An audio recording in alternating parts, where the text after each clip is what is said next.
Economia, por Gilson Schwartz. Professor Gilson, qual o tema da coluna hoje? Nosso tema hoje é o processo de asfixia da economia do audiovisual brasileiro. Esse é um processo, aliás, anterior à pandemia do coronavírus. Ganhou intensidade a partir do governo Bolsonaro e foi ainda mais acelerado esse processo de asfixia com a crise sanitária. É fato que a crise começou a virar agonia com a trava jurídica imposta à Agência Nacional do Cinema, a Ancine, em função de irregularidades apontadas nas prestações de contas. Em fevereiro desse ano, o governo colocou mais um militar no posto-chave, preparando a criação de uma nova diretoria na Ancine, que estaria voltada apenas à revisão das pendências nesse campo. No plano apresentado ao Tribunal de Contas da União, para que a Ancine possa fazer andar a fila de projetos, no ritmo atual, levaria quase 9 anos, só para normalizar a situação, caso não houvesse nenhum projeto novo a ser analisado.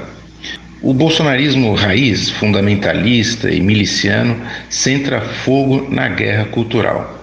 Da extinção do Ministério da Cultura, a retenção de recursos financeiros e bombardeio de entidades como a Cinemateca Brasileira ou a Fundação Casa de Rui Barbosa, talvez apenas o Ministério da Educação tenha sido ainda mais desestruturado que a área da cultura. Aliás, na semana passada, o FNDE, o Fundo para o Desenvolvimento da Educação, responsável por bilhões de reais em gastos com educação, foi rifado na negociação política com o chamado Centrão. E isso antes que fosse devidamente esclarecido um episódio aí de compra de equipamentos para escolas claramente superfaturado. No final, esse processo foi cancelado, mas a apuração ficou para as calendas. Frente a essa política de terra arrasada, literalmente, em áreas como o meio ambiente, proteção a povos indígenas, saúde, financiamento público a setores estratégicos, muita gente deve achar que a tragédia nos mercados de produção e distribuição audiovisual do Brasil é um mal menor.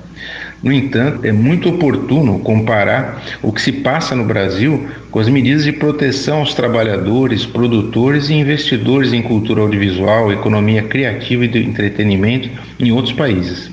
É mais do que evidente que os governos dos países desenvolvidos atuam considerando a cultura, o lazer, a produção audiovisual como setores essenciais, estratégicos para o desenvolvimento nacional, com altíssimo impacto nas condições de vida, de saúde e de sobrevivência da coletividade. Professor, como a situação da cultura se apresenta no Brasil? No Brasil, estamos presenciando o desmonte completo das instituições de educação e cultura, que se faz acompanhar de episódios bizarros, de cultura estética abertamente nazista ou de louvor à ditadura militar, à censura e à criminalização da produção cultural. Enquanto setores industriais tradicionais, bancos e grandes empresas recebem sempre recursos emergenciais, o desmonte cultural parece algo secundário para uma elite que se satisfaz e vem sendo sistematicamente alimentada no consumo de enlatados em todo o espectro da educação, da cultura e das artes. A produção de carros, o cultivo de alimentos, a geração de eletricidade são processos que você está associado à riqueza material, produção de riqueza material. Nada impede, você pode simplesmente voltar a produzir, voltar a cultivar, aumentar a produção de energia de uma usina, sem maiores problemas. Já a educação, a cultura e as artes são processos de criação de riqueza imaterial, altamente dependentes do grau de diversidade e da promoção de identidade. São processos lentos, muito mais difíceis de reverter após uma destruição em massa. Semana que vem voltamos com mais comentários sobre tendências da economia, da política e da tecnologia no Brasil e no mundo. Eu, Simone Lemos, ouvi o professor Gilson Schwartz. Economia, por Gilson Schwartz.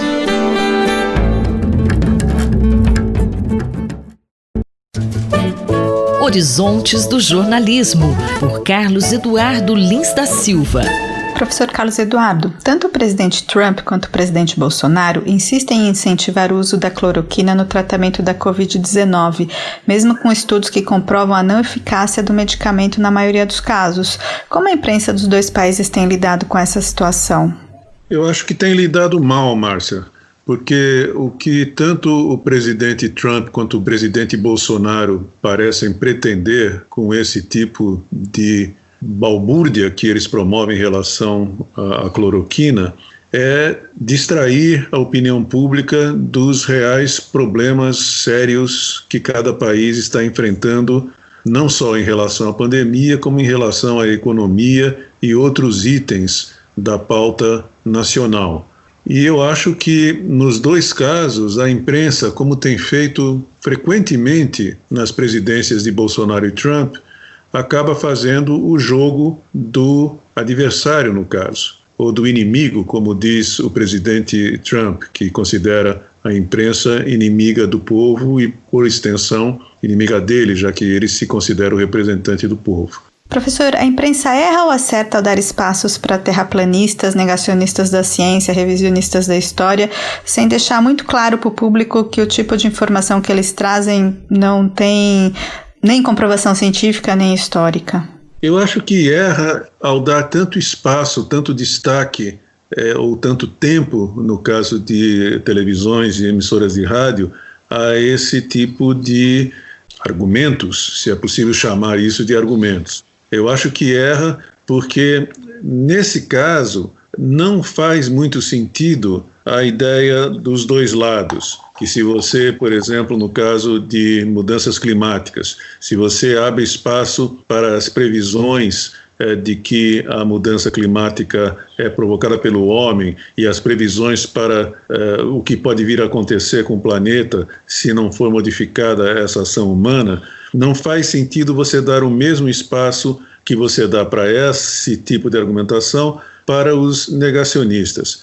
Eu acho que é preciso pesar bem quais são os defensores de uma ou de outra teoria. No mesmo caso da cloroquina, você mostra que, por exemplo, a Sociedade Brasileira de Infectologia, o Instituto Oswaldo Cruz, Fiocruz, todas as entidades médicas brasileiras de respeitabilidade, todas elas dizem que a cloroquina não tem comprovada eficácia em relação à cura da Covid-19. E aí 2 ou 3 médicos que não têm a mesma respeitabilidade, a mesma credibilidade dessas instituições e de seus colegas mais experientes e mais respeitados, dizem o contrário, você não deve dar o mesmo espaço a ficar procurando um médico que diga que a cloroquina cura e dar a ele o mesmo espaço que foi dado à Sociedade Brasileira de Infectologia e outras associações médicas e outros nomes respeitados. Essa é uma situação em que a teoria dos dois lados com o mesmo espaço não se aplica. E eu acho que chega a ser até perigoso para a população se abrir muito espaço para esse tipo de invenção ou esse tipo de tentativa de convencer o público de que o remédio pode curar. O jornalista e professor Carlos Eduardo Lins da Silva, colunista da Rádio USP, conversou comigo, Márcia Blasques. Horizontes do Jornalismo, por Carlos Eduardo Lins da Silva.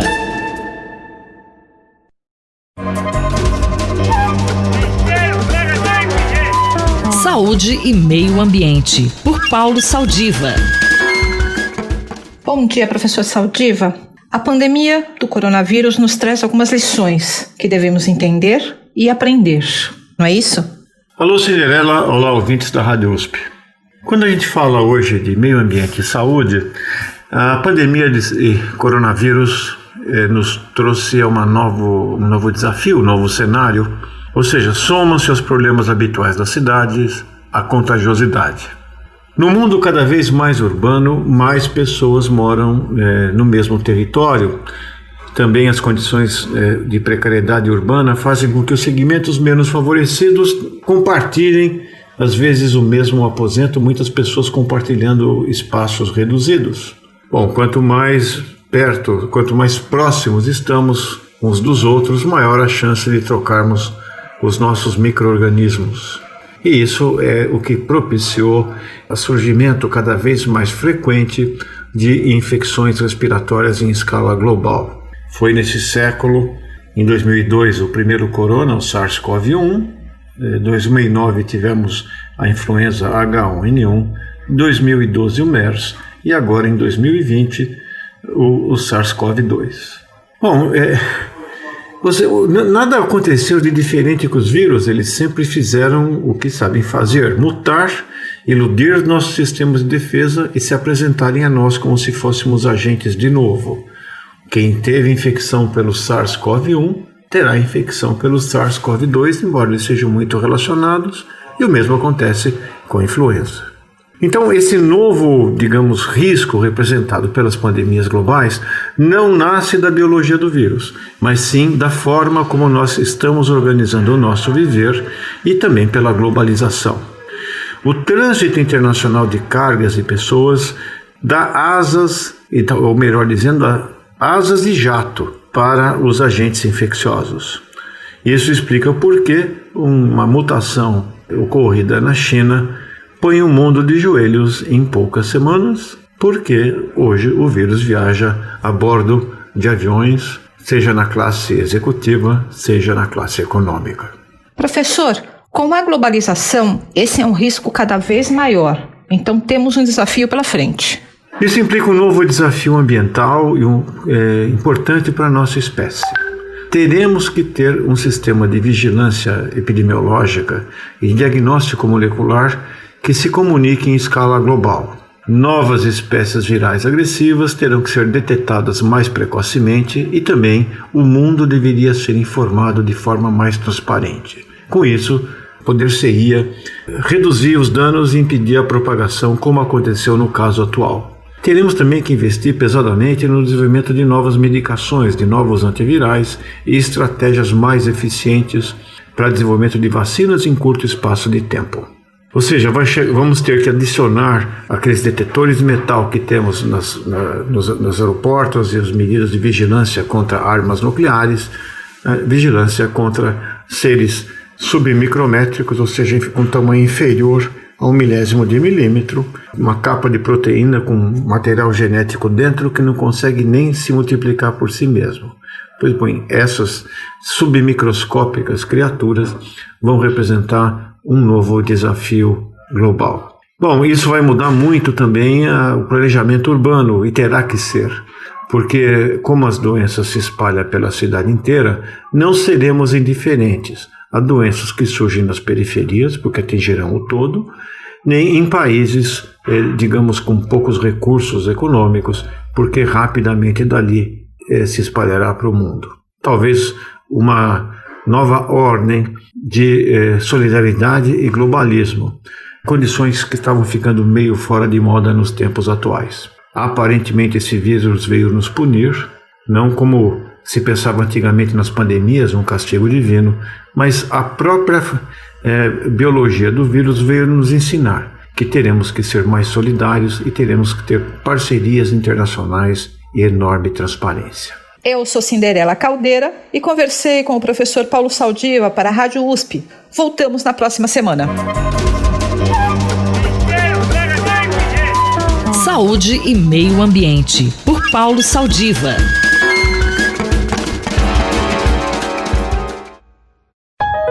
Observatório da Inovação, com Glauco Arbix. Bom dia, professor Glauco.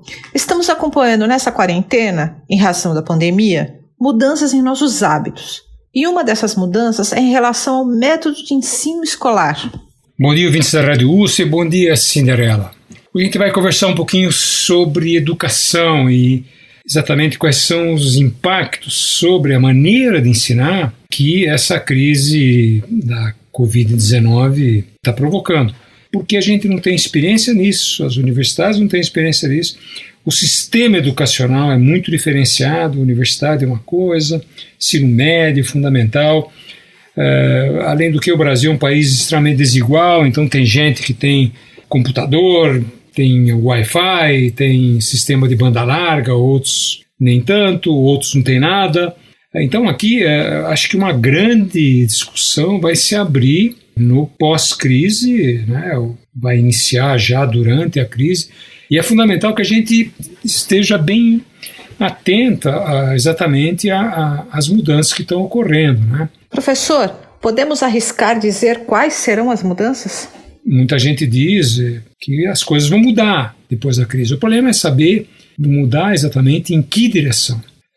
As pessoas dizem que o mundo não vai ser mais o mesmo. Tudo bem, o problema é saber exatamente se a gente consegue visualizar, ou pelo menos ter alguns sinais de como o mundo vai ser. O que a gente sabe, e eu estou falando basicamente aqui da minha experiência, é que os nossos hábitos foram profundamente alterados. Claro, todo mundo enxerga isso, pelo menos até o momento, como sendo uma situação transitória, mas ninguém sabe qual é o tamanho do trânsito. Tem muita gente, a própria Organização Mundial da Saúde está achando que essa crise vai ser controlada com vacina, mas vacina vai daqui 1 ano e meio, 2 anos, né? Sendo otimista, você não gera uma vacina de repente, mesmo que adiante um pouco, é para daqui um tempo. E isso vai afetar a maneira como nós estamos ensinando, como nós estamos aprendendo, como nós estamos interagindo e como as escolas estão exatamente funcionando, né? Mesmo com a proliferação de instrumentos tipo Zoom, Google Meet, Teams da Microsoft. Então, a gente tem vários instrumentos novos, mas nem tão novos, mas vários instrumentos estão sendo muito utilizados. Mas a primeira coisa aqui, a gente tem que lembrar o seguinte: nós temos que recorrer às fontes, né? Os alunos, primeiro ponto é que os alunos estão sendo obrigados a recorrer às fontes que eles têm. Então, vão mergulhar na internet, atrás de livros, informações, de resenhas, mas também vão recorrer a seus pais, né? Então, muitas vezes, isso está acontecendo, eu tenho um retorno disso, certo? Muitos pais têm muita dificuldade, porque nem sempre eles conseguem atender o crescimento dessa demanda, né? Quer dizer, a maneira de aprender, ela acaba sendo muito questionada, né? Segundo, os métodos utilizados estão mudando bastante, né? Os alunos, a juventude toda está dentro de casa, com seus pais, tendo que fazer tarefas rotineiras que não estavam acostumados, uma relação mais intensa com os pais, longe dos amigos, longe de namoradas, de namorado. A situação não é simples, porque a tensão cresce, né? E aprender debaixo de tensão, com tensão, não é a mesma coisa. E o terceiro ponto que eu queria levantar é que essas adaptações podem levar a outras mudanças. Esses hábitos provocam uma mudança em série, né? A necessidade de ter laptop, a necessidade de levar o professor a atender, a dar um atendimento mais personalizado, mas tudo isso tem muito a ver com a maneira como as escolas reagem. É fundamental que a Universidade de São Paulo trabalhe nessa direção, faça pesquisas. Stanford já está trabalhando pesadamente sobre isso, porque o impacto vai ser muito grande e as tendências que estão aparecendo são muito fortes e muito profundas. Mais informações sobre inovação estão disponíveis no site Observatório da Inovação do Instituto de Estudos Avançados da USP, oic.unap.usp.br. Eu sou Cinderela Caldeira e conversei com o professor Glauco Arbix para a Rádio USP. Até a próxima semana. Observatório da Inovação, com Glauco Arbix.